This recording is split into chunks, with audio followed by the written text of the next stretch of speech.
listeners, today we have an important announcement. We have Matt Wallden on again, but we have something a little different starting today. We're going to do kind of like a 4 or 5 part series on the Chek Totem Pole and why it is important. So I'm sure we're going to be sitting back and listening a lot. And I'm really excited to have you on again, Matt. And we're just pumped to learn. Yeah. And thanks, guys. And I guess that goes straight into what is the Chek Totem Pole? Yeah. Well, yeah. I mean, obviously, I think most people know what a totem pole is, right? And so the notion with the Chek Totem Pole is similar to every other totem pole, right? So totems are things that hold power. So traditionally, a totem might be something like an animal, and often considered an animal spirit, but they're symbolic, and they hold a certain power over you as the individual, or over a tribe. And so, in the Chek Totem Pole, what we're looking at is things that hold power over us as human beings, and that therefore are important in our health. So things like breathing holds a huge amount of power, right? Because, of course, if we stop breathing, it doesn't take long, and we're losing our power really quickly, right? And so the notion of the totem pole, because another aspect of a totem pole is that it's typically hierarchically arranged, right? So the things at the top are the highest powers, and then there's other powers below that. And so that's what a totem pole is. The Chek Totem Pole really relates to looking at these very powerful elements of our physiology that can influence our behavior and influence our biomechanics, and are likely the kind of causative elements behind injuries or other challenges that clients may be facing. Yeah. So, yeah, I mean, it's fairly... If you study the physiology in enough depth, it becomes all quite obvious in some ways. But I think the thing with a lot of, let's say, kind of more conventional approaches, is that when someone comes in with an issue, then naturally that becomes the focus, right? So I mean, you guys will have seen it, with probably pretty much every client that you've worked with.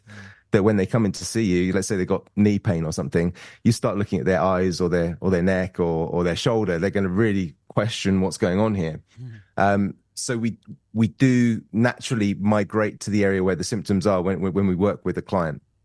And that's important as well. You don't want to ignore that area. But quite often when someone has a knee injury, it's not because there's a problem at the knee. It's actually driven from elsewhere. So the idea of the totem pole is it provides us with a bit of a map to consider what might be driving this knee injury as an example, right? Yeah. And with following the order of the totem pole for say the average practitioner or someone that maybe doesn't have as long or whatnot, like would you still clear every one of those things? Even if you had like say an hour, would you go to the most common things you're seeing? Like say you see someone with a knee injury, like go-tos would be like the hip, you know what I mean? And the pelvis. Sure. But in that same amount of time, are you still going to go up to the cervical spine and the eyes and the teeth and those sort of things? Or would you get faster at it, I guess? Yeah. Well, so look, the idea is that, you would look at some key elements of each of these factors on the Chek Totem Pole. I guess we can probably share an image or send a link so people can see, a diagrammatic version Absolutely. Of the totem pole. But the notion is that you got, things like vision is a good example where if your eyes aren't on the horizon, it's difficult for you to get stereoscopic vision. And so your nervous system will aim to keep your eyes on the horizon at all times, right? And that's true of humans, but it's true of every land animal. Okay, so there's this inbuilt righting reflex that brings the eyes back onto the horizon, no matter what your body's doing underneath the head. So, with our example of knee pain, if the eyes are being affected by something such as, let's say you've got a tight muscle in your neck on the left-hand side, which is just tilting your head off to the left. And that might be from an old injury. It might be from a habitual way of sitting when you're at work. It could be a number of things that create that tension in the neck. But what that means is that now when you're walking around, your head tends to tilt off to the left side, but your nervous system doesn't like that. So your nervous system will instantly shift the pelvis underneath the body to get those eyes back onto the horizon. And now suddenly you're loading one leg more than the other. Okay. So whilst that's not a problem in the here and now, because your body can take huge loads through the legs, that's no problem to just shift your weight across a little bit to one side. When you look at the cumulative effect of that across multiple steps, multiple days, multiple weeks, multiple games, if you're an athlete, then just let's say 5 pound or 2 kilogram, 2.5 kilogram weight shift to one side, you multiply that by your 10,000 steps in a day, and suddenly you've got 20,000 steps. Sorry, 20,000 kilograms more on the left-hand side, let's say, than on the right. So again, your body can handle that. That's no problem. But you do that across a week, or across a month, or across a year, and then start factoring in things like, running, where it's not just 2 kilograms now going out to your left-hand side, but because running amplifies the load through the body by about 3 times, maybe some research says as much as 12 times the load when you run, that 2 kilograms now becomes, perhaps 6 kilograms of extra load per step on that left leg. Right. And so, I think one of the things that's kind of fascinating about this is that when you look at things like ligaments in the knee, or discs in the spine, and these could be in any part of the body. Obviously discs are mainly in the spine. You've got a few discs elsewhere, like in the jaw joint or in the sternoclavicular joint, but these are connective tissues, and the point with connective tissues is they're extremely strong. Most of them have a tensile strength greater than steel. So you look at your anterior cruciate ligament, for example, in the knee, which is a very commonly injured ligament. It's outrageously strong. It's got this tensile strength greater than steel, and you're like, well, how can people rupture their ACL if it's that strong? How can that be the case? And what we know about these ligaments and connective tissues is that they will lose tensile strength when they are put under cumulative stress, if that stress is greater than let's say the damage rate is occurring at a rate greater or higher than the body can repair that stress. And so one of the challenges with things like ligaments or joint capsules or cartilage, those kinds of things, is that they're what's known as passive tissues, right? Because they don't really do anything. They kind of sit there and they perform their role, of course, but they do it passively. And because of that, they don't really need a very good blood supply. So they do have, most of them do have some level of blood supply, but it's very, very minimal compared to the blood supply you would need for a muscle, which is very metabolically active. It's contracting and relaxing, and it's flushing fluids through it, and so on and so forth, and bringing nutrition to the muscle. The ligaments don't really need that.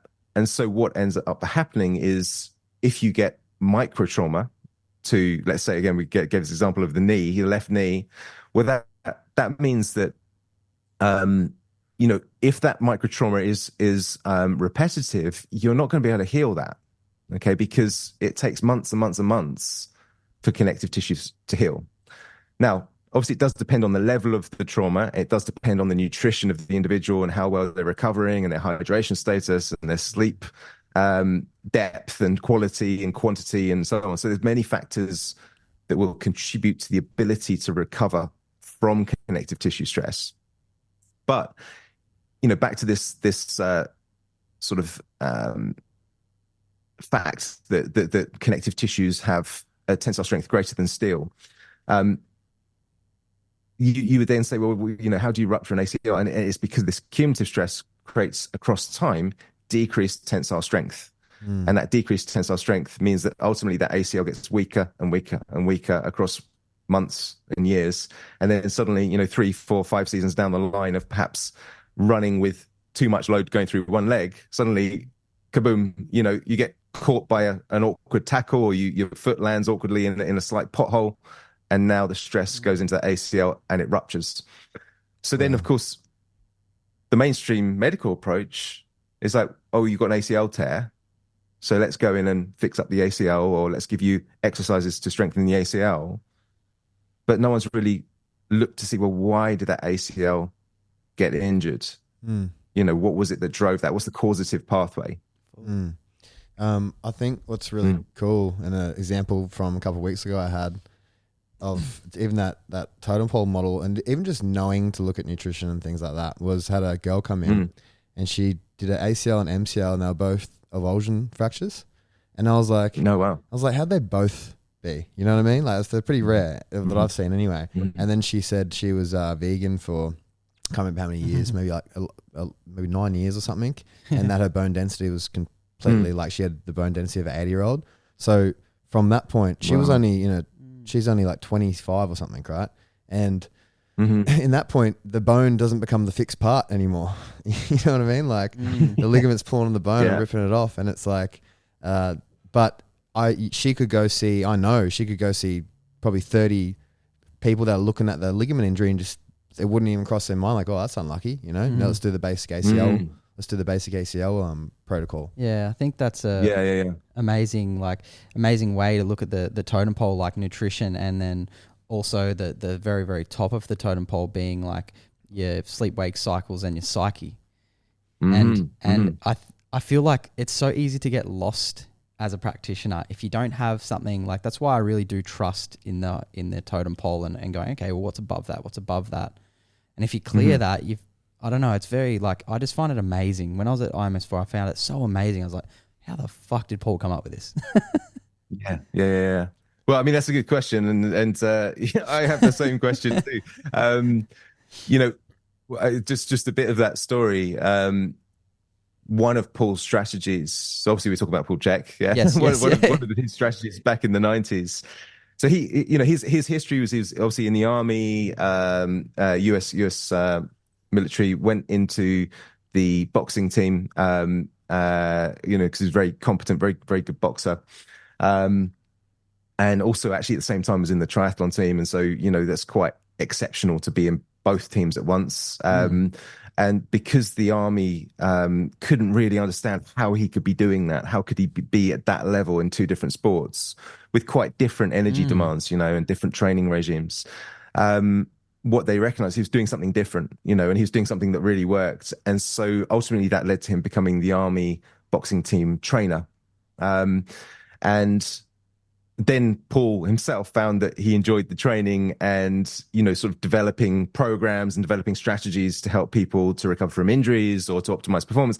That became more of a buzz to him than anything related to the military. So ultimately he moved out of the military and set up his own practice and kind of applied, because he was in a special unit in the military, and he's got that kind of capacity for very intense focus. And he applied that skill set to understanding the human body. And one of his business strategies was to say, okay, well, I will work with people that other people find challenging. You know, other people look at their list and they go, oh my God, there's Mr. Smith coming in again today. What are we going to do with him? You know, so these are people that really the average therapist would rather not see, you know. And so Paul thought, well, this is a great model, because what it means is that I get to learn, I get to really test my skills. But also I'm helping other practitioners in the area, because they look at their list, they're like, oh, there's Mr. Smith. Let's refer that to that chap to Paul, you know, and let him have the hassle of trying to work this out. So Paul's business model was essentially to dive in at the deep end and work with some of these very challenging cases that are kind of unresponsive to treatment. And one of the first things that he began to notice was that a lot of these guys had TMJ problems, so jaw joint issues. Of course, it wasn't all of them, but he saw a lot of them had issues around their bites, around, you know, sort of headaches and jaw pain and jaw clicking, this kind of thing. So he started to recognize this seems to be quite a fundamental part of the jigsaw puzzle when you've got complex presentations.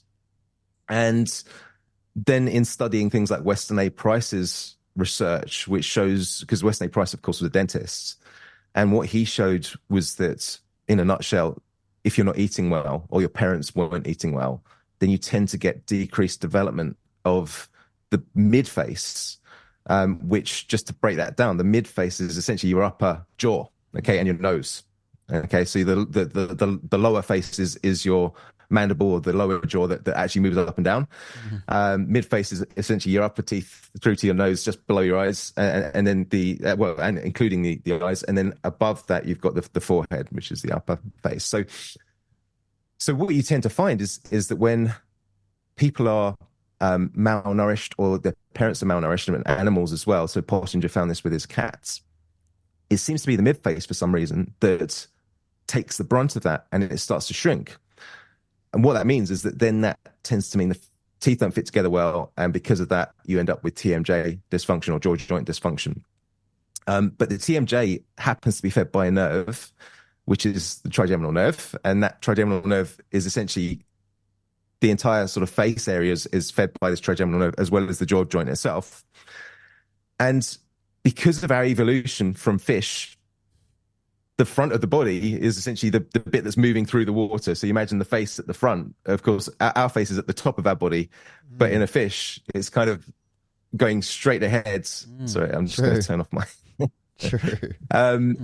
And so what it means is it's hugely innervated, right? And so when there are issues around the jaw joint, it has a huge impact on the nervous system as a whole. And so you see that it will have body-wide impacts on essentially the functioning of the motor system. And it can sensitize the sensory system. So in fact, we now know that it's one of the drivers of what's called central sensitization. And central sensitization, you guys are familiar with, but just to let the listeners know if they're not familiar with it, it's really where the nervous system is sensitized. So when we say central, we're talking about central nervous system. And the sensitization is that essentially the pain threshold typically is much lowered, and the sensitivity or response to pain is greater. And so it means that people are more vulnerable to symptoms. So whereas you guys, you might take a bad fall when you're doing some jiu-jitsu, or you might sort of stretch something, overstretch something, and you might feel it the next day as something that's a little bit, I've just stressed that. But if you've got central sensitization, that could actually be, rather than, let's say, a 3 out of 10 kind of pain, you might wake up tomorrow and it's like a 6 or a 7 out of 10 pain. And because that pain level's higher, you're straight away, oh my God, this could be something quite serious. So now you get anxiety, which you guys probably wouldn't get because you don't have central sensitization. So now that person with central sensitization is having a whole different experience of the exact same injury that you guys have had. And the anxiety now is ramping up the pain, okay, and it's decreasing the pain inhibition pathways that actually the central nervous system has built into it. So whereas you guys would go, that's just a stressed muscle or stressed joint, that was where I got overstretched yesterday in certain posture or hold or whatever. And so your natural pain inhibition pathways, because you're calm and relaxed about it, that pain will drop off. Because essentially your brain has its own little kind of treasure chest of medicines, and it will actually release opioids, which will reduce pain when you've had an injury. But someone with central sensitization, it doesn't do that. And so then their pain remains high. So now they really think they've got a bad injury. So now the anxiety ramps up, and you can see it. So it leads to persistent pain issues. And this all ties back into things like the TMJ, which is one of those key factors on the totem pole that of course we teach about and go through on this IMS4 training, and teach people how to assess for that, and what can be done about it as well. Yeah, that's I explain that to people. I say, imagine you're sensitized from you went out on a bender one night, right? And then the next, everything's like, even when you get a little bit run down, you get the skin is a bit achier, like that. If you would have got pinched, it would hurt more, that sort of thing. Fully. But I'm like, if you go and have a bender, and then if you were to get tattooed the next day, that's how it would sort of feel. Like it would suck to get tattooed. When usually if you're sort of sober and normal, you had a good night's sleep, you're going to be able to sit like a rock, compared to just not having all these other inputs of like even your mind, and that will change the whole experience. So yeah. It's a bit like ice baths as well, isn't it? When you're tired and feel rough, the last thing you want to do is get an ice bath. And that actually is one way that they test for central sensitization is using cold. Right. And people that don't have central sensitization can handle the cold no problem. People that, because cold can be painful, you put your hand in an ice bucket, that can become quite uncomfortable. Someone with central sensitization, they will not be able to do that. So it is a way that they measure for that. So it's another example of, that most people can probably relate to. When you're feeling a little bit tired or run down, you don't really feel like jumping in the ice bath because it's going to be too much stress. It's a thermal stressor, right? So you're adding to your stress bucket, your stress load. Yeah, and people get that central sensitization just from adding stress into their body. Is that right? Like it's just a level of stress that gets overwhelming. Yeah, I mean, that's a really good question, because I think if you were to look up central sensitization, you will find the vast majority of information on it, research into it, relates to pain and the idea that pain drives central sensitization. So someone gets an injury, and for some reason, in inverted commas, some people become sensitized and others don't. And so that's really been a big question. In fact, I'm not even sure if it's been a question. I think it's just been something that's kind of been accepted for the last 30 years or so, since it was understood as a concept, certainly in the 90s, that there was plenty of research on central sensitization that was emerging. But one of the things that I've worked on in a couple of the papers that I've presented, and working specifically with a guy called, as you read his name, it looks like Joe Nidges, Joe, as we would spell it, and then Nijs. That's how an anglicized version of it would be pronounced. But he's from Belgium, and you actually pronounce it Yo Nice. So that's how you pronounce it. So Yo Nice, which is a cool name. Cool. How much more cool can you get as a name? Yeah, that's sick. But he's one of the world's leading neuroscientists, or I should say pain neuroscientists. Cool. He's published so many papers, and one of the nice things about his work is he's very open-minded. He looks at things like nutrition and emotions, and very holistic in the way he works with his research. And I co-authored a couple of papers with him in 2021. And really what I was proposing in those papers is that central sensitization is driven by the cumulative effect of multiple, what we might call sub-threshold drives. Now, the sub-threshold drives means that, as you were just alluding to, Callan, you could have, let's say, a little bit of bloating from a little bit of irritable bowel or food sensitivity. You might have, some stress going on in your life, financial stress or relationship stress, something like that. You might have an old injury or two, which niggle a little bit. You might get occasional bladder infections, or you might get, let's say you might like to have a drink, and so your liver's under a little bit of stress, that kind of thing, right? So none of those things on their own is problematic, but when you combine all of them, now you've got quite a lot of sensory drives that are all going into that central nervous system, and it's but they're what you might call sub-threshold, because none of them are particularly generating significant symptoms. You've kind of got an awareness that you're bloated, or kind of got an awareness of that old injury, but it's not really causing a lot of problem. But when you combine all of those drives, now they create what's called a supra-threshold drive, and that's what sensitizes the nervous system. So now suddenly you're in a more vulnerable position where you start to sense things more, and essentially it's like your nervous system is overreacting to things in the environment. Anxious, anxiety. Exactly. Yeah. Well, so that obviously links into the totem pole concept, and right at the top of the totem pole, we've got the psyche. Okay, so if we're sort of looking at the diagram of the totem pole, we got at the top, so the most important element is the psyche. And as you said, Jake, the psyche is strongly influenced by the sleep-wake cycle, by the lunar cycle. We've probably all heard by now that the lunar cycle is where lunatic and lunacy comes from, and there's more crime on the full moon night and all that kind of stuff. So we know that the moon influences the psyche. We also know that we feel shocking if we've missed a night's sleep, or worse, we've missed multiple nights' sleeps, which I think a lot of young parents can relate to, or clubbers or whatever.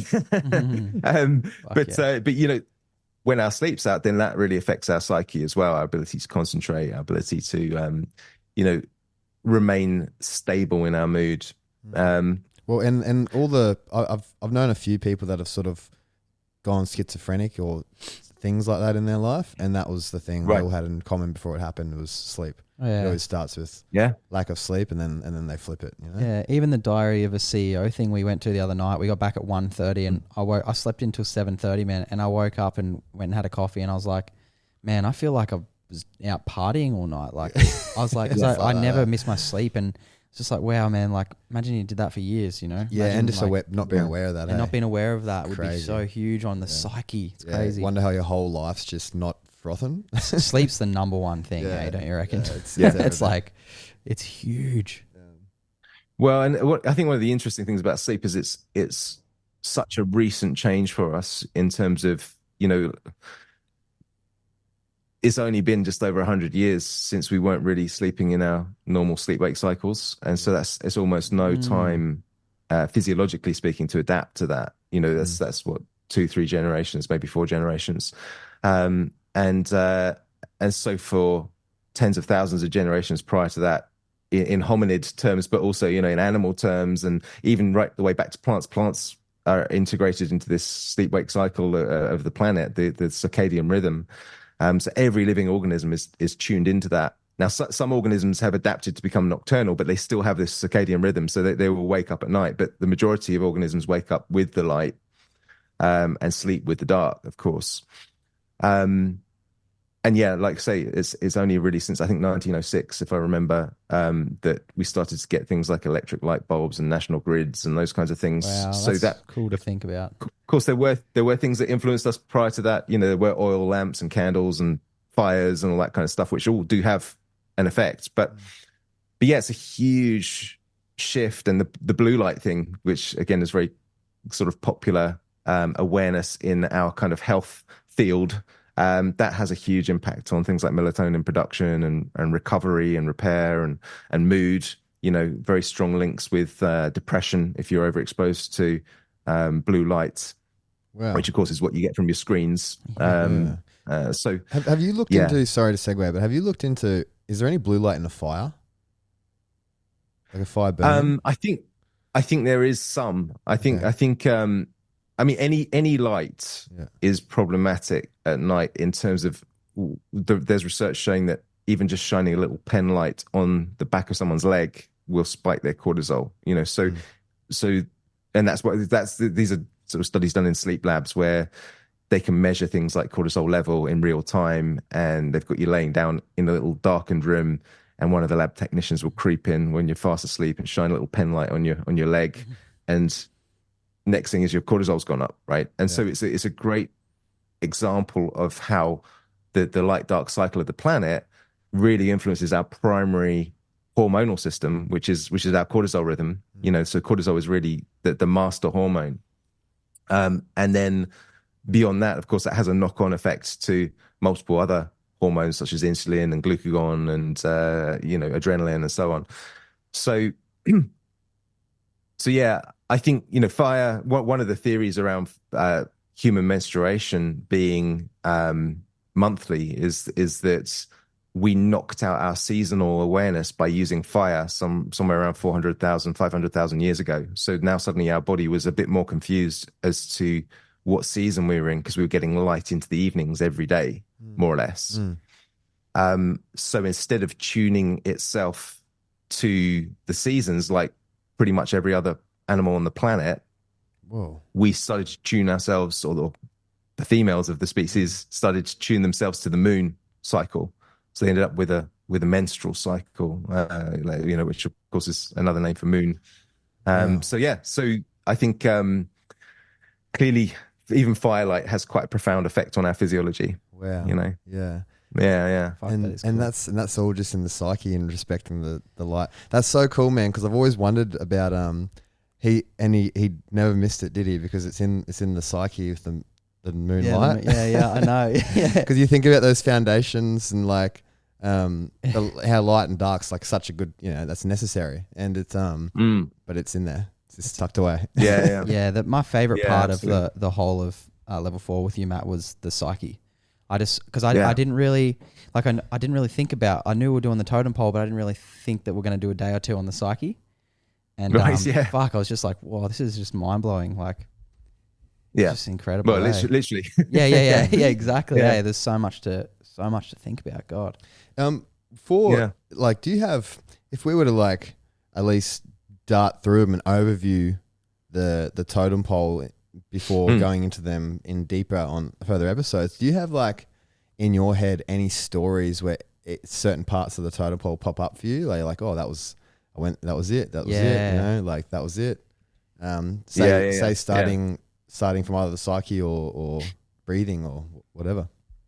Yeah, sure. Yeah. Well, I mean, okay. So, I mean, many people that are in pain, their psyche obviously is affected, because really that's the function of pain, is to prod the psyche to say, hey, there's something that needs looking at here, you know? And so it's like the unconscious elements in the body, or the autonomic elements of the body are kind of saying, hey, you need to pay attention. You know, you need to sort of look at this issue. And so again, you know, back to our sort of knee pain example, with the psyche, you're going to be aware of the pain. So the psyche is what picks up on that pain issue and starts to adapt a little bit. And, you know, if you're worried about that issue, then what's likely to happen is the next step down in the totem pole is the respiration, or the breathing.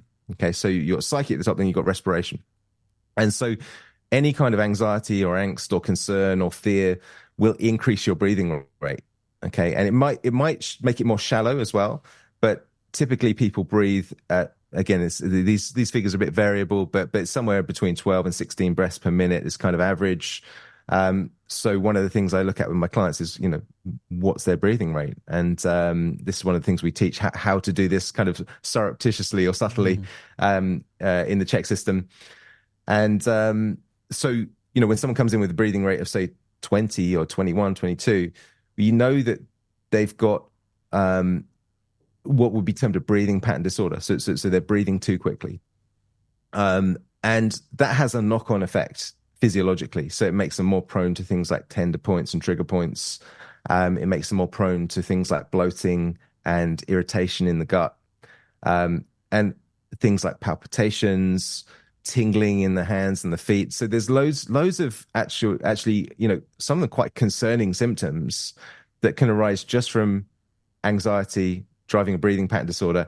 And then the tricky thing about a breathing pattern disorder is the breathing being too high. This is another term for a panic attack, essentially. So a breathing pattern disorder is kind of a form of a panic attack.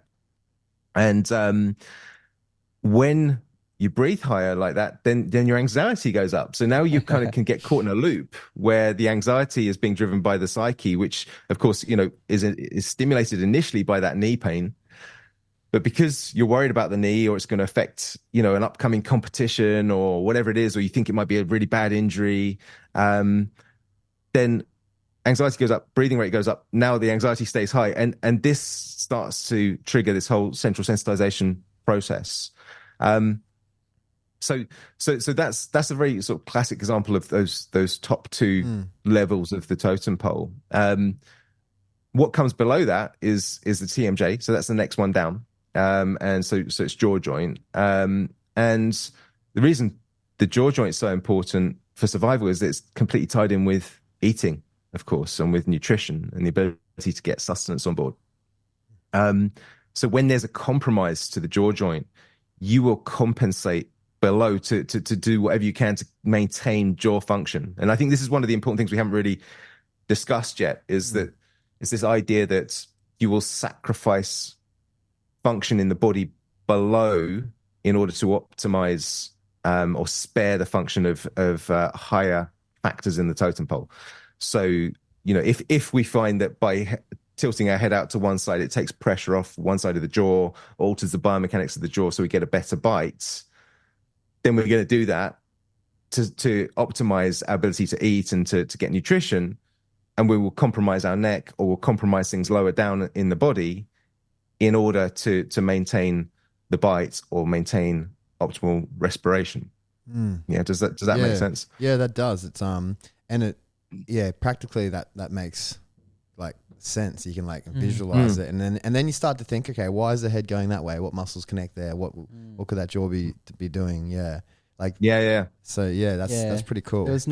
We always used to think like, because we were kind of made to believe that there was like this magic like thing around the jaw and the eyes and the cervical spine. And when I was over there, I was like, there is a little bit of magic. Obviously, things can be off, and you're like, what's going on there? But really, you look at what connects to the C1, C2, or the eye muscles or the jaw muscles, and you're like, okay, well now I've got like something to go off.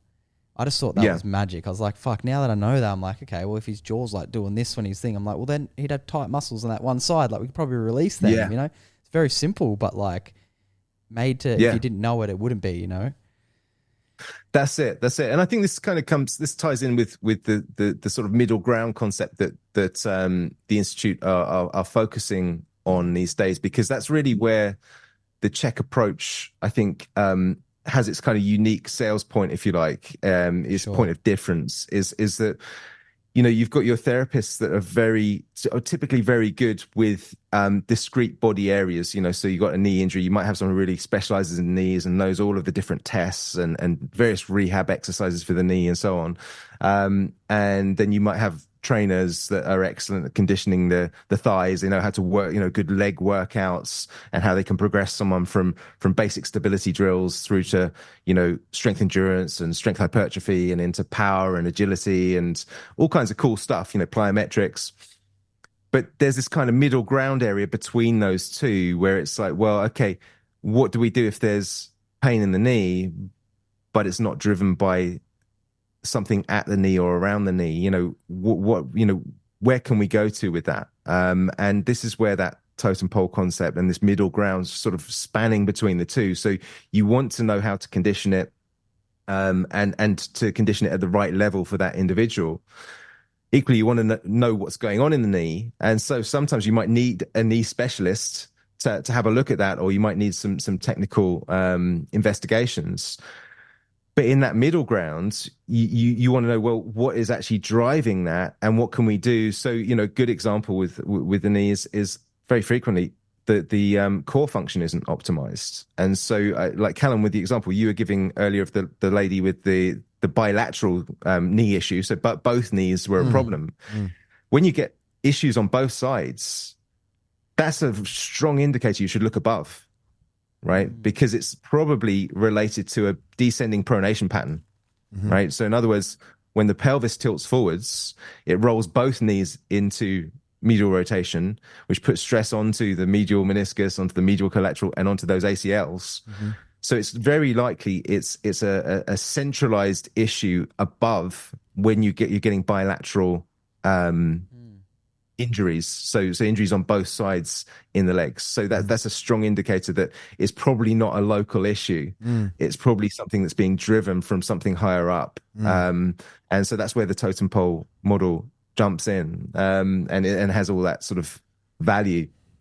But I think, you know, as an example of the TMJ, because we kind of talked a bit about psyche and breathing, and then Jake, you're talking about, you know, how by understanding the TMJ or breathing or whatever, it takes away from the mystique of it. And there's always a bit of mystique in the body, but you can start to break it down and understand the mechanics of breathing, the mechanics of the TMJ, and how to assess that and how to address it with exercises or stretches or referrals. So a good example of where I experienced a TMJ issue in a client who's an elite soccer player. So he's playing for Chelsea Football Club here in the UK. And he kept getting recurrent ankle sprains on his left ankle. And so, you know, this kind of highlights that middle ground concept. You've got your strength conditioning guys that are like, okay, well, we can't load him too much at the moment. We'll just do sort of local isolated training, and we'll work elsewhere. We'll do upper body training and leave his ankle whilst it's injured. The physios are all treating the ankle and building it back up again and working on proprioception and eventually taking it back to agility. And then he goes back out and plays and boom, he sprains his ankle again. It's like, okay, so after this happened 2 or 3 times, the team doctor said, well, let's try a different view. And he asked me to go in and do a little consultancy with this guy. And what I found was that he had a left TMJ issue. Okay. He had essentially a weight shift to his left, which is what often happens when you've got a left TMJ issue, because typically speaking, if you've got pain or tension or dysfunction in the left jaw joint, left TMJ, then you'll tend to get increased tone in the muscles on the left side of the neck. Okay, so there's a couple of reflexes that we talk about in the IMS4 training. I should say a reflex, which refers to a couple of muscles, which is called the trigeminal cervical reflex. And so we mentioned the trigeminal nerve earlier, and that's the nerve that feeds the jaw joint. Obviously, trigeminal cervical means it's going from the trigeminal nerve to the neck, and it goes into this sternocleidomastoid muscle and into the trapezius muscle, increases the tone on that side. Wow. So now you're going to be walking around, in this instance, with a left head tilt.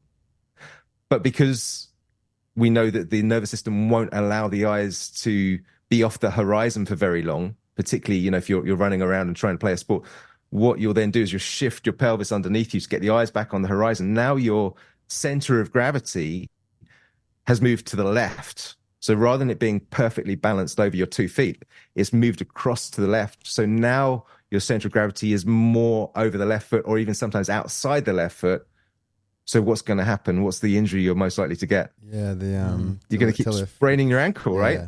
And this is what this guy had going on. So that's just a great example of where if you understand the neurophysiology, then you can see that there's a certain likelihood of injuries occurring based on descending influences. So really, again, the totem pole, we talk about top of the totem pole being most significant, but also when you look at it, it's kind of like, well, the top of the totem pole is the psyche, it's the head.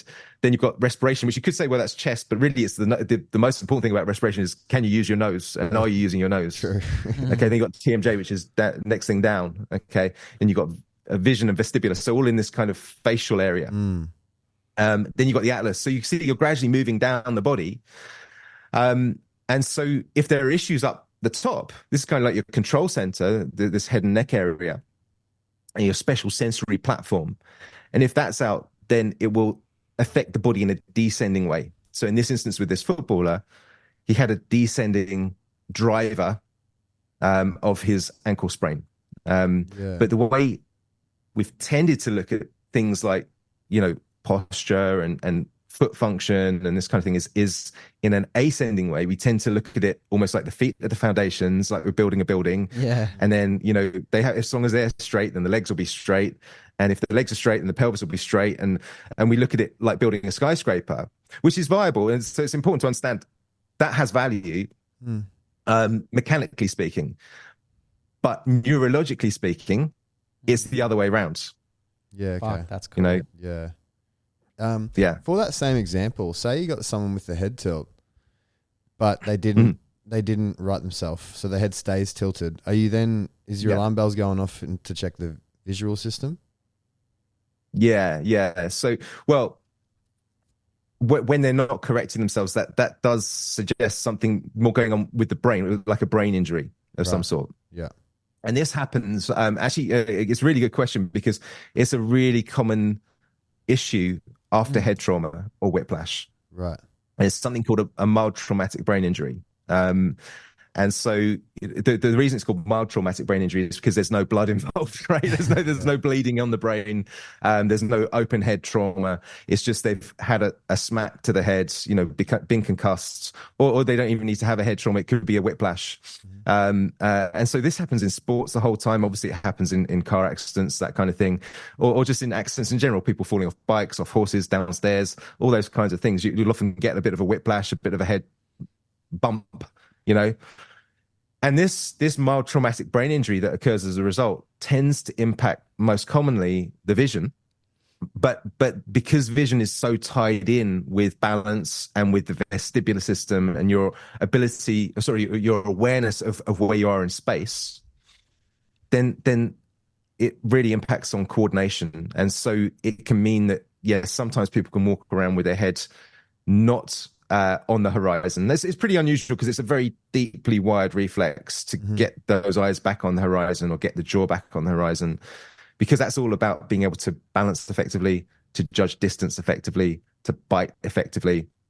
And if you think of how important that is, whether you're a carnivore trying to accurately bite the neck of your prey, or you're a herbivore trying to accurately bite a leaf on a tree, if you keep missing, or you keep, sort of messing up your attempt to feed, then again, that has a cumulative effect, a cumulative stress, which is could be catastrophic. So it's really important that those things are tightly regulated, and that's why we spare those functions and sacrifice functions below. True. Even actually, I had. Well, sorry, go on. You jump in. I'll come back to this. Just so you know, I was going to just say that we did some research on this, which kind of highlights why the totem pole, or let's say it highlights how the body will sacrifice things below and spare things above. But we can come back to that if you like. No. You keep going. You keep going. That's all good. Okay. Enjoying it. But basically, we were looking at what happens if you create a noxious stimulus to any of the special senses, and so we're using stimuli that were noxious in as much as they're unpleasant, but they weren't injurious. So, for example, shining a flashlight in the eye, it's not very pleasant, so you tend to want to move away from it if you're not expecting it, but it's not going to injure the eye. We got people with headphones on or earmuffs on, ear defenders, and we would tap on the outside. So it's a little bit of a boom, slightly noxious, but it's not going to injure the ear. And so we had this whole process where essentially the person had to they had to breathe out, close their eyes, and they were wearing ear defenders, and then they had to breathe in and open their eyes. Okay.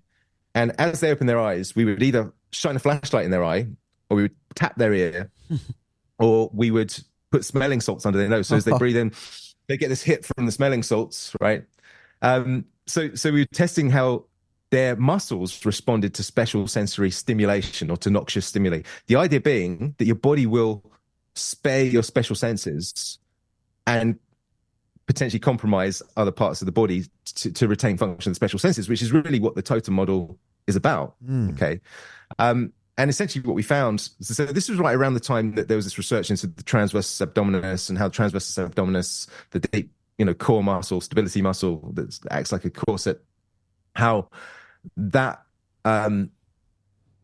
essentially pre-contracts ahead of any other muscle. That was what the research was showing. And so when people don't have good core stability, or when they've had a history of back pain, then what tends to happen is that muscle fires late. And so this is this analogy that now you're trying to fire a cannon from a canoe. So you're trying to generate power from something that hasn't first stabilized itself. But in function, the spine should stabilize first, and then that allows you to generate power. And this is what's called the feed-forward mechanism. So the transversus abdominis contracts ahead of other muscles in the trunk, such as your obliques or your power muscles, things that generate power to throw or punch or whatever, kick, move, etc. So that was the research that was prevalent at the time. And what we found, we measured transversus abdominis, we measured trapezius, we measured lumbar erectors. And what we actually found was that when we induced these noxious stimuli, the trapezius would fire ahead of the transversus abdominis. Whoa. So in other words, your body...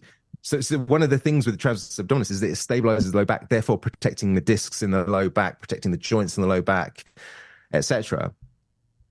But what our research showed was that actually, if the body perceives, or the nervous system perceives, that these special senses are in danger, you will move your head out the way first and worry about your lumbar discs later. Yeah, true. Okay. That's cool. So just kind of highlights. Smart. Yeah.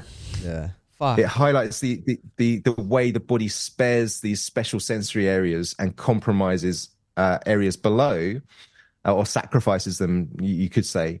And so this would be a good example of someone, that's got a special sensory issue, and therefore they start compromising their low back, they end up coming in to see us or our listeners saying, oh, look, I've got back pain. And most therapists will, of course, naturally go to the back area and say, okay, well, look, is it a facet joint? Is it disc? Is it a sacroiliac joint? What's going on here? And again, that's not that they shouldn't do that. That's very important to understand which tissue is injured. But it's like, well, what caused that in the first place? Is it just happened spontaneously? And one of the things we know is that the vast majority of injuries do not happen spontaneously.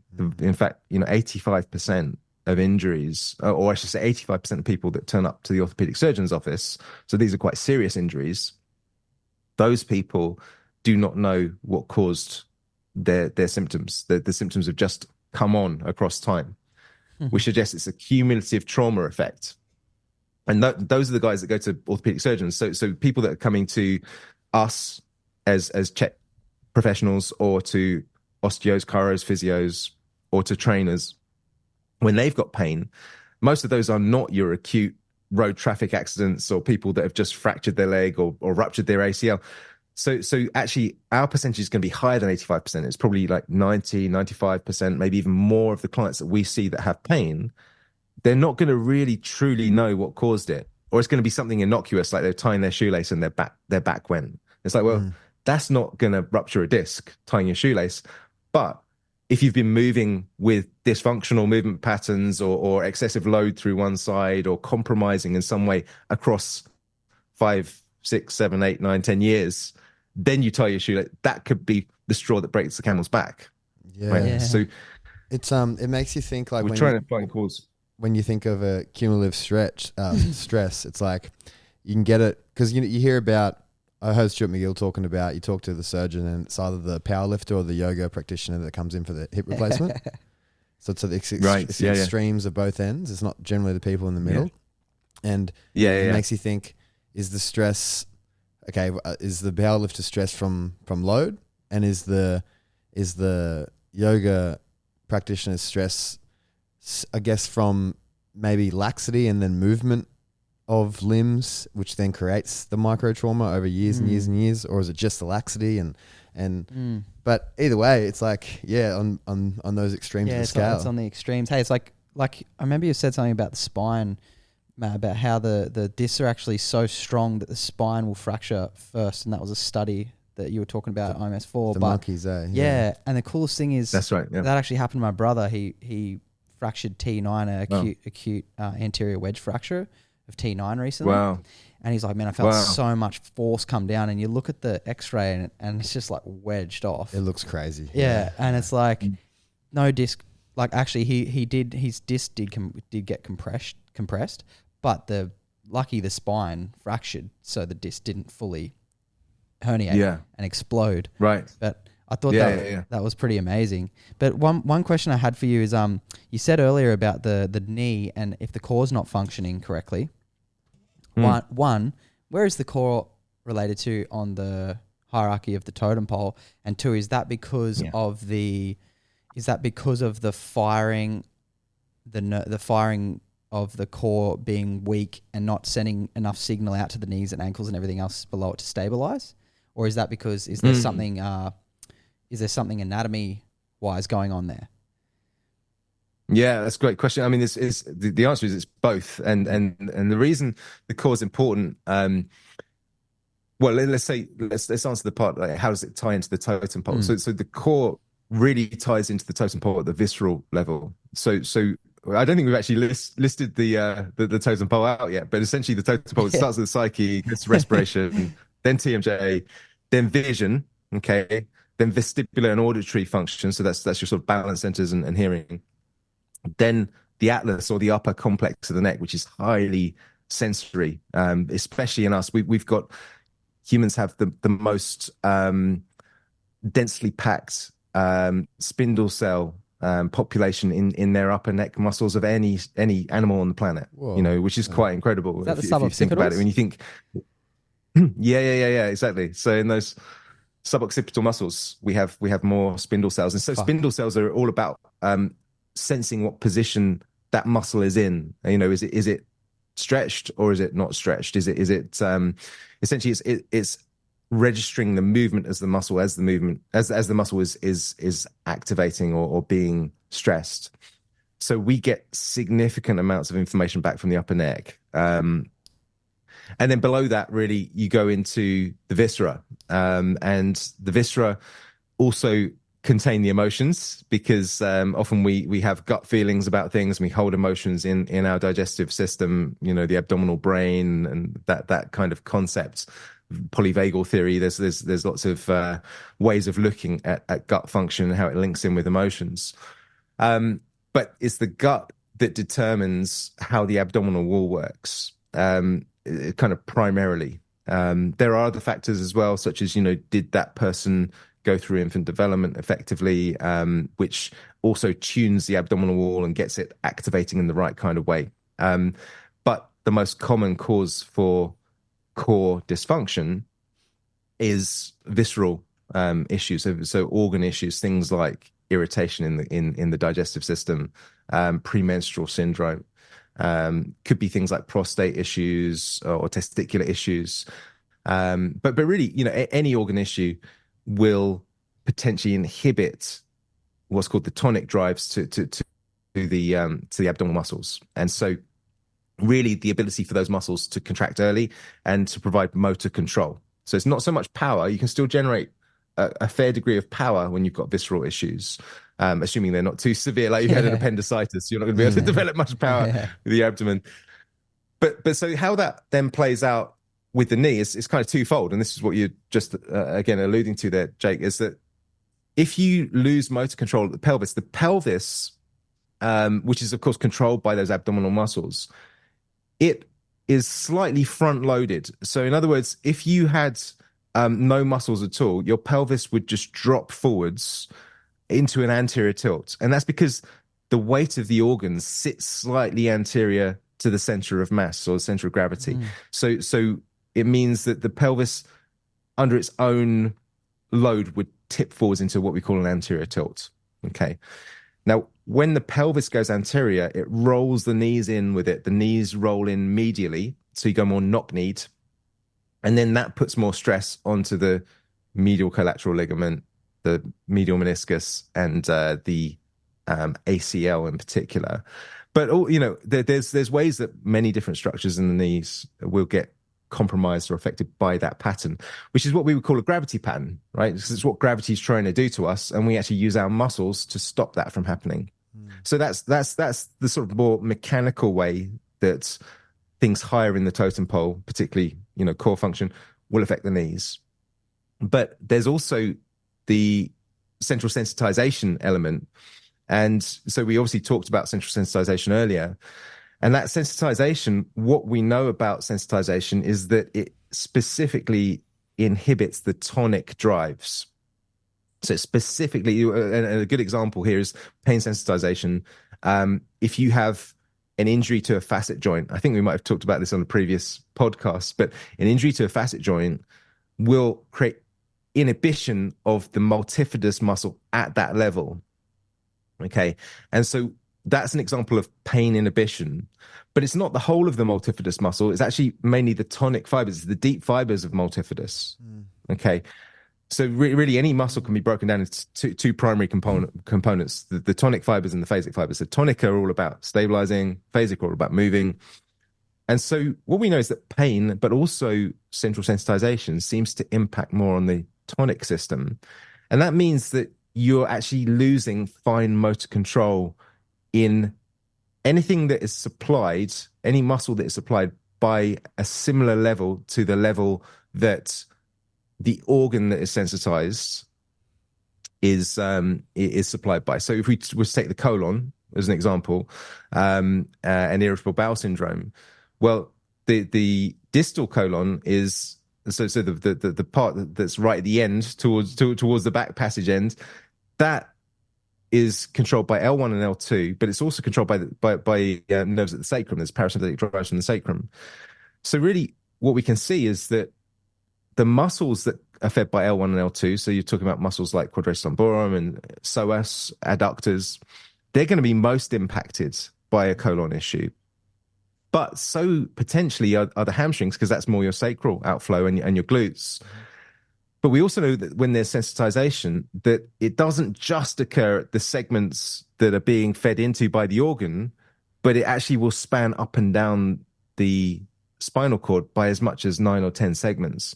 So really that whole lumbar area is, and potentially some of the lower thoracic area, is going to be somewhat compromised in its function, particularly in its tonic function, by, let's say, an irritable bowel issue. Again, doesn't mean you can't walk or run. It just means you lose a bit of control. I notice if I drink alcohol, I'll have a sort of upper lumbar instability, like an old injury sort of. Like I'll feel it. It's like the multifidus or something around there must turn off for that next day from like my kidneys or something, you know. And I know it's that too, because it's like it's otherwise I wouldn't even know about it. I wouldn't know for the rest of my life. I wouldn't know. You know?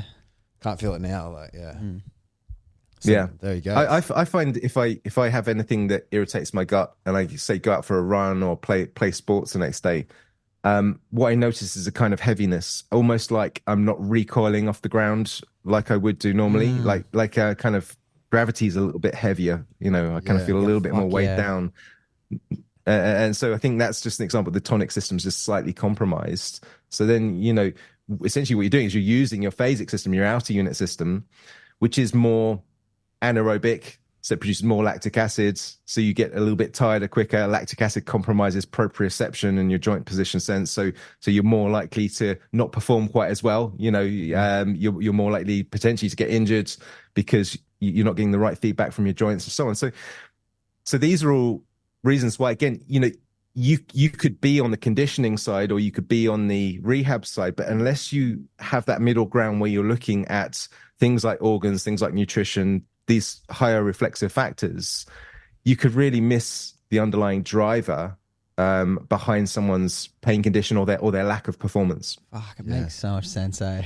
Yeah, it's there's just so many factors. I love it. And for the rest of just to summate the rest of the ones for people listening, because we'll definitely go into them more in detail in another podcast. But we got up to organs. Yes. Oh no, we didn't get up to mastication, did we? No, we got up to... No, we went through mastication, then we went down. We're down in organs now. So below that, would that be the pelvis? Yes. So below that is the pelvis, and then we really move into the slave joints, as we call them, beyond that, which is, you know, obviously your legs and your arms and your spine. So the interesting thing, you know, about that is that if you think what most clients come in with, you know, when they have injuries, it's quite often spinal pain, it's quite often leg pain or shoulder pain or something like that. And these things are really considered slave joints primarily on the totem pole model. Yeah. So in other words, they're more likely to be injured because of something higher in the totem pole than they are because of something going on at the shoulder or at the knee or you know, in the spine. But yeah, I mean, the interesting thing about the pelvis being below the organs and everything else is, you know, of course, this is just a model, right? And it's a neurological model. And Callum, I know you've done a bunch of work with Diane Lee, and you know, I did some training with her back in the early 2000s. And I know certainly her position then was that the pelvis is kind of like the center of the world, as it were, and everything spins off of the pelvis. And so the pelvis has to be right in order for the spine to function properly, because it's the foundation for the spine. You know, of course, if the pelvis is out, it's going to affect the legs and so on and so forth. But even back then, she had her integrated model of motor control. And within that model, she had respiration was one of the key things that would impact. So, you know, you're kind of back towards the top of the totem pole. And I even remember, this was 2003. I remember her saying, you know, and if Caroline Myss was to look at this, she might suggest, you know, you should look at the second chakra. And so bringing in kind of, let's say, energetic or psyche type elements to considering the pelvis. So I just thought it's very interesting how, you know, Diane is absolutely phenomenal. She's so smart. I know you've got a lot of reverence for her and her knowledge and abilities. But it's really interesting how different people coming at it from different perspectives often end up at almost the same conclusion, but the model's just slightly different, you know? She she definitely clears the pelvis, and then her whole thing's thorax. rings 3 to 10. Right. Thorax 3 to being 10 respiration. Exactly. And that's what we use to check the is it the facets and whatnot. Is this is breathing? Oh, Yeah. sorry, no, that Yeah. it was back bending for the facets, but for the costotransverse joints, it was just breathing to see if it has the inferior superior glide, and it's pretty cool. You realize you can feel more than you think, like and man, it blew my mind touching some ribs and realizing, like, for more so for thoracic rotation, like. I learned some cool things where you just move a rib and then all of a sudden it's unlocked, and okay, that's the rib. Now what's doing that to the rib, But what I love about that though is then she goes into a deep thing of, feeling where, what vector and whatnot. But the Chek model sort of hits it in a roundabout way. And more importantly, a lot of it, as I was doing through, I was like, okay, well, I'm already doing a lot of tissue work and playing with this sort of stuff. And it's sort of just getting people to do a little bit of that in a specific area to sort of unwind these things. But I feel like with the model of, I think what's cool about the Chek Institute is it teaches the client, it's not just rehab, but it teaches the client to maintain themselves, or at least do something to maintain themselves for the rest of their life, instead of just in and out. Because that's the empowering bit of it. That's why it's addictive, man, because you empower people more than it's not so true. Getting people out of pain doesn't empower them. It's getting them out of pain, teaching them this is probably why the pain happened, and teaching them how do you stop the pain from happening again. That's what empowers them. Yeah, for sure. Yeah, and so I mean, when I was mainly practicing as an osteopath before I did any of the Chek training, really, I would work a lot with sacroiliac joints, and I would find I get great results by working with people's sacroiliac joints and pelvic function in general. And so I think the pelvis is a really key part of the biomechanical functioning, because it's where the ground reaction forces come up and meet the descending forces from the head, arms, and trunk. So, when we walk, of course, you get that sort of slight jar coming up through your leg, or when you run or jump. But that meets at the pelvis in terms of the descending, what's the right word? The inertia of the upper body, so the head, arms, and trunk. And they meet at the pelvis. So if there's anything out of balance there at the pelvis, in terms of range of motion, in terms of motor control, then you're really going to, experience symptoms there quite quickly. And another realization that I kind of came across through working with a lot of footballers, as in soccer players, is that there's certain asymmetries that are quite common at the pelvis based on how you use your body. And of course, if you're a soccer player, you tend to be more dominant with one foot, and you tend to be, let's say, amplifying or exaggerating that imbalance that everyone tends to have, because we all have dominance patterns, right-handed or right-footed or whatever it might be. And so that inevitably creates slight imbalances in the tensions around the pelvis. And across time, again, that tends to lead on to irritation and changes in muscle function and, and pain ultimately. So the pelvis certainly is very important, but what I'd never really understood prior to doing the Chek training is how these factors above, such as visceral function and the ability to activate the muscles that stabilize the pelvis, such as, weight shifting. And so a good example that we talked about earlier, this guy who kept getting the ankle sprain. Well, when you watched him walk, he would have a Trendelenburg pattern, or what we call a compensated Trendelenburg pattern, which is essentially, his glute medius is not really firing on one side. And so, a good physio would pick that up, or a good manual therapist would say, oh, well, he's got a glute medius issue. And they might give glute medius exercises. But the glute medius is actually not really being, is not necessarily because it's weak. It's because actually he's deliberately inhibiting the glute medius to swing the pelvis out, to bring his eyes back on the horizon and his jaw back on the horizon. See? So, yeah. So these are the kinds of patterns that, again, if you understand that neurological hierarchy, then you can go to the source of the issue and not just be addressing the knock-on symptoms down the line. And the source, usually, if you find the source, that helps everything. That's what I remember Paul saying, is like, sometimes, because I've had chicks with like so much stuff going on, and I've addressed the atlas and it's fixed all of it. And it's like, that's incredible. I was like, fuck, that's amazing, I saw a motor control thing in class of a C2, like Diane did a C2 correction, and this girl's left humerus started sliding back in the glenoid. I'm not sure if the glenoid was going forward or the humerus was going back, but I'm pretty sure it changed it. We watched it gently glide back, and I was like, whoa! And then she let go, and it goes forward. Whoa. So I was like, wow, like, what is that? She's like, I don't even know sometimes.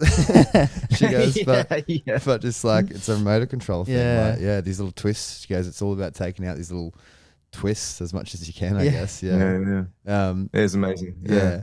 Man, so that's awesome. So sick.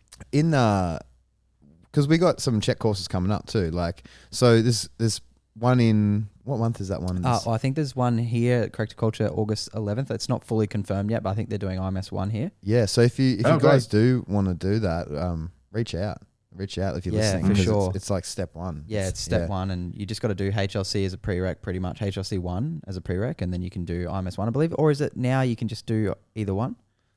I think you can. I think you can just do IMS 1 or HLC 1 now. Yeah. But yeah, do both of them. Yeah. They're really good, and they'll set you off on the path of goodness. And then for all the people that have done or doing IMS 3 this year, or have done IMS 3, like we're hopefully doing IMS 4 here at Corrective in roughly February 2025. We're hoping for.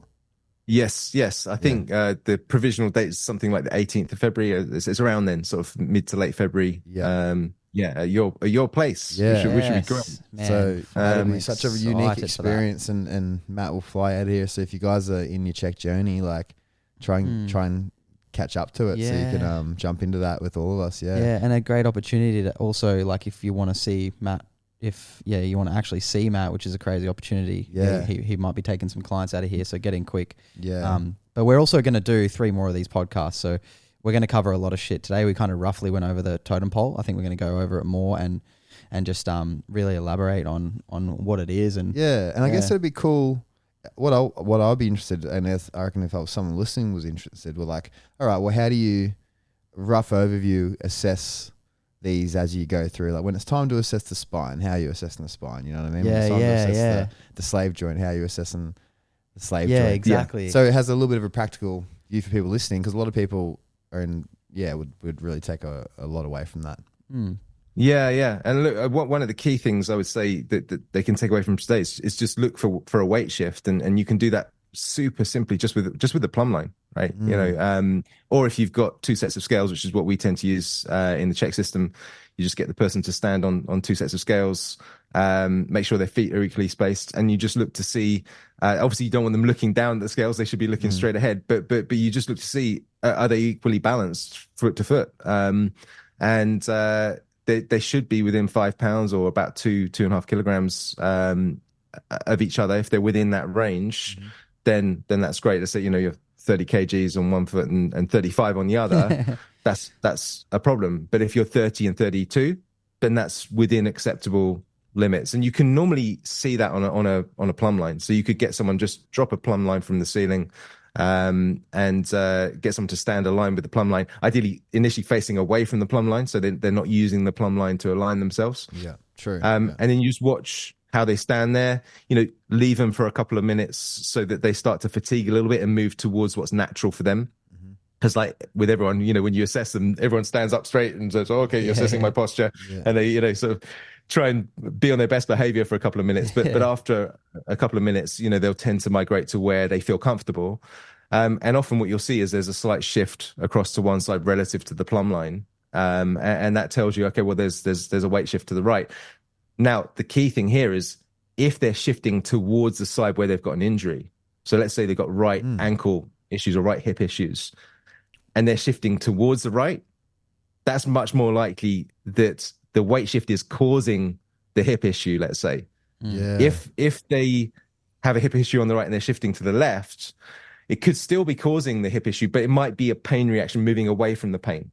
But if they're loading the side with the pain more, that doesn't make any sense physiologically. If from a pain perspective, you should be trying to move away from the pain, and so that would be indicative that the weight shift is likely causative. That's so funny. I was thinking about this recently the other day, and now you just mentioned that. Like, how, I don't know, like you could get people with like sort of greater trochanter sort of pain, or it might even feel like this hip sort of like that region, and how it's generally, like possibly it makes me think, okay, is it towards that weight shift side that's constantly on stretch on that IT band, the whole lateral side of the hip being put on stretch all day long from what we don't know yet, but from something, you know what I mean? Yeah, right. Yeah, absolutely. Absolutely. That's a great example. Yeah. So that sort of iliotibial band syndrome, or as you say, trochanteric bursitis, those kinds of things where you're just loading that lateral system, if you like, of the body, then